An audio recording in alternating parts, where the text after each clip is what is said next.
my Civic. I'm dipping in my Civic, my Civic, my Civic. I'm bouncing in my Civic, my Civic, my Civic. I'm riding in my Civic, my Civic, my Civic. I got the free gas Civic. What's going on, y'all? It's your boy. I just said Rock 254. We over here fooling with the C-10 today, man. Like I said, we got that kit off in. The kit came, the lights came. Not the lights came, the steering column, key, ignition lock cylinder came. So what we're finna do is get the steering wheel off. I'm not gonna really go into detail.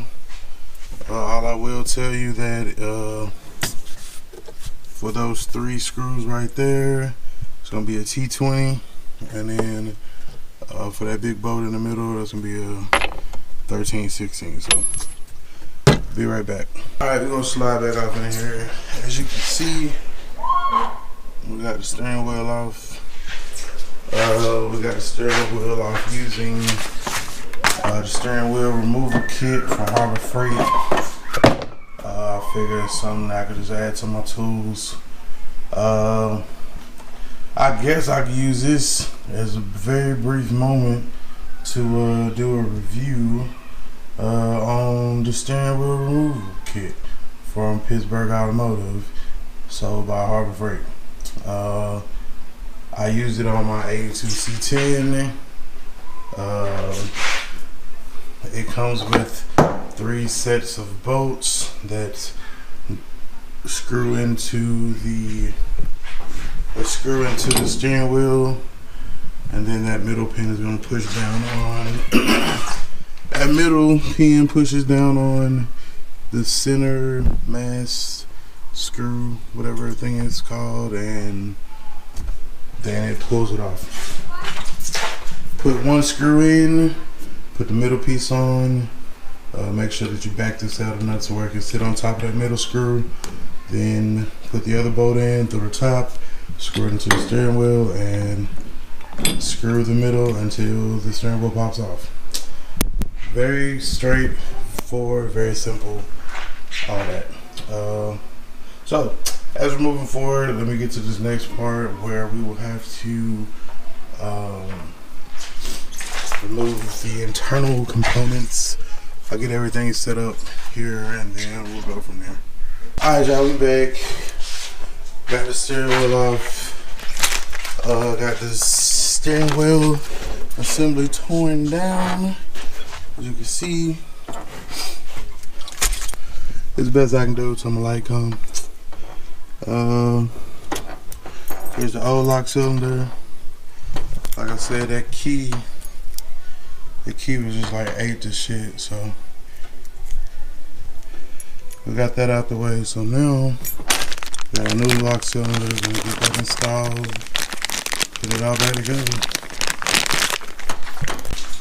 Alright, so now that we got it, got the new lock cylinder installed with the key right there.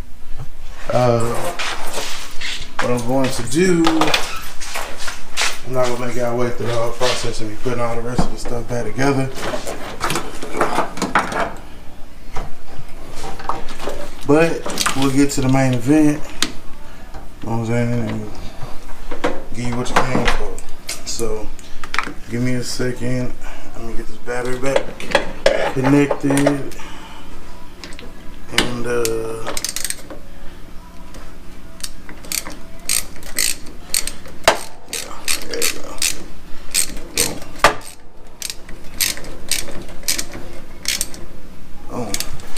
alright, so the battery's connected back up. Like I said, a new key assembly is installed. Here's the old one. So yeah, everything is functional. Turn it over.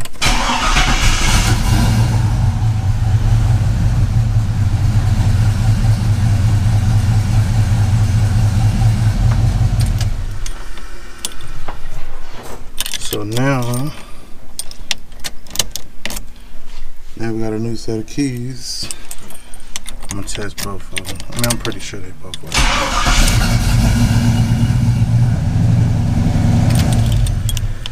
So now you got 2 keys, 2 good cut keys, or if you need to ever cut like another set or something, then you're able to get them taken care of. So I'm gonna go ahead and end this one, end the video, and I'm gonna go ahead and finish putting this steering wheel stuff back together. Appreciate y'all for tuning in, man. Make sure you hit that like button, subscribe button. Make sure you remember we're doing the 800 sub giveaway. That's in progress. Make sure you go look at that video for the LS swap.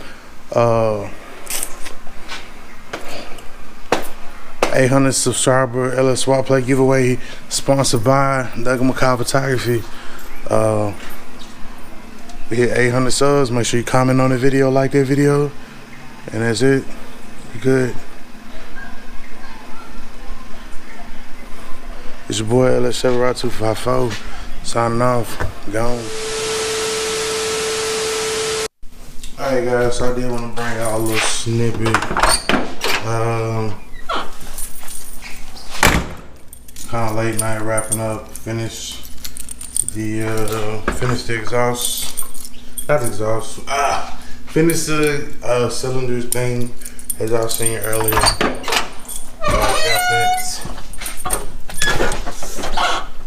Got that steering wheel back on there, so we're good to go with that. We also went ahead and changed the lock cylinder on the door. As you can see, before we didn't have a key at all, so now we can lock it up.